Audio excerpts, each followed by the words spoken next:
За бид тэр явсаар байгаад Шианаас гараад нэг 600 км уулын замаар явлаа. Хятадын зам ерөнхийдөө замын хөгжил эдгээр нь бол мундаг болсон юм байна уу. Зүгээр уулыг бол нүхлээл дан түнэл.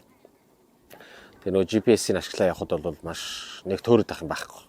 Хурдын заачин тэгээд игнэ байр эдрийн хизээ очих уу хэдэн минутаар очих уу. Тэр бол ерөөсө хинч учрын олоо явчихаар юм байна. Тэгээд Чингдүүд ирсэн. За.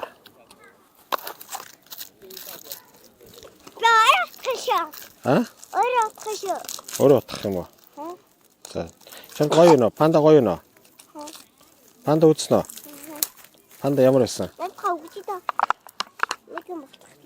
За мэ. Осноо.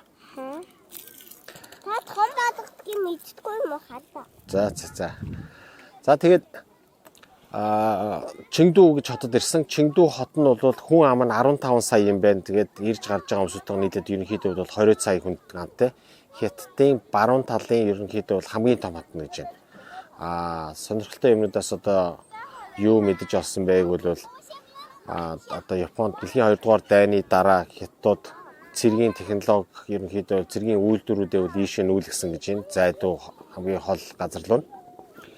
За тэгээд Чингдүүд бас нэг сонирх ирж заавалч үзэх ёстой нь бол панда гэж бодсон. Тэгээд охин өчигдөр орой онгоцоор ирсэн. Тэгээ өнөөдөр энэ бүрийн пандагийнхан зоопарк энэ үзээ явж байна. Бас нэг үзэгчтэй бас мэдээлэх чанарын юм бол яг Монголоос гарахтаа охинтойгоо явъя гэж бодсон. Тэгээд явах хорон эмийн баглаа паспортыг үзсэн чинь 6 сарын дотор паспортод хүчинтэй байх хэрэгтэй юм байна гэдэг тэр Хятадын вебсайтн дээр байлаа. Тэгээ эрсдэл гаргахгүй тулд одоо авч яваад ямар ирээнээс буцаалтай биш гэж бодоод ерөнхийдөө бол дахиад шинэ паспорт аваад ээж нь онгоцоор Чингдүүр нисээ хүрээд ирсэн.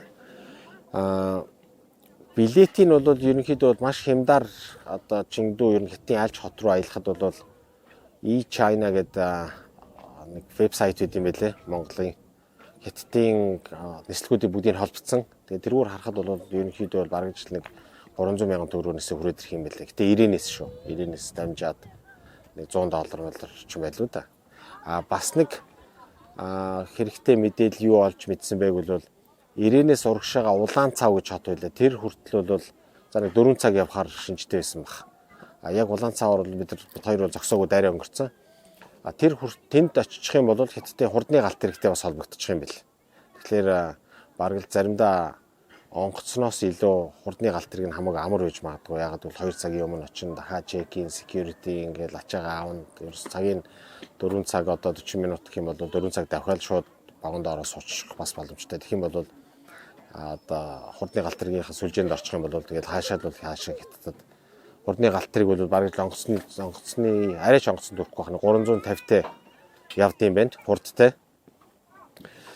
Тийм. За тэгээд яг өчтөр Чингдүүгээр төвөөр нь орж үзлээ. Гоё орчин үеийн л одоо Хятадын л жирийн нэг орчин үеийн л хот байсан. Бүтээрийн хувьд бол арай нэг хөдөө сонирхолтой газруудаар бас явах санаатай байгаа.